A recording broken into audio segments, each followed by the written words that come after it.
Nora Fatehi ছোট থেকেই হতে চেয়েছিলেন অভিনেত্রী, কিন্তু হয়ে গেলেন ডান্সার। তবে নোরা ফাতেহি একটা সময় বলিউডে পা রেখে বুঝেছিলেন সফরটা এতটা সহজ নয়। নাচের প্রস্তাব পাওয়ার পর তাই গ্রহণ করেছিলেন নোরা। ফলে ভারতে গিয়ে কম কটাক্ষের মুখে পড়তে হয়নি তাকে। একের পর এক কাজের প্রস্তাব পেয়ে তাকে রীতিমতো ঠকতে হয়েছে, ভয়ানক পরিস্থিতির শিকারও হতে হয়েছে। জানা যায়, নোরা ফাতেহি প্রথম যখন কাজে এসেছিলেন ৯ জনের সঙ্গে একটি ঘর শেয়ার করে থাকতেন। আর এভাবেই ধীরে ধীরে বলিউডের অন্দরমহলে নিজের জায়গা করে নিতে দেখা যায় তাকে।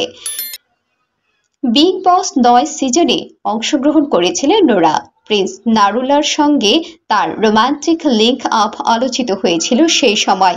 বিগ বসের বাড়িতে তাদের প্রেম শিরোনাম তৈরি করত। বিগ বসের পর তাকে দেখা যায় ব্লকবাস্টার বাহুবলী ছবির একটি নাচের দৃশ্যে। ক্যারিয়ার শুরু হয় সেই থেকে। প্রথম দিকে অনেক হেনস্থার শিকার হয়েছিলেন নোরা।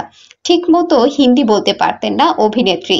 এক সাক্ষাৎকারে নোরা বলেন, হিন্দি শিখতে শুরু করেছিলাম, কিন্তু অডিশনের সময় ভয়ানক অবস্থা হতো আমার। মানসিকভাবে প্রস্তুত থাকতাম না। নিজেকে খুব বোকা বলে মনে হতো। কিন্তু কিছু মানুষ তো ক্ষমা করেন না। সামনাসামনি হাসাহাসি করতেন তারা। বলতেন, আমি সার্কাস থেকে এসেছি। খুব অসম্মানজনক বলে মনে হয়েছে আমার। বাড়ি ফেরার সময় কাঁদতাম।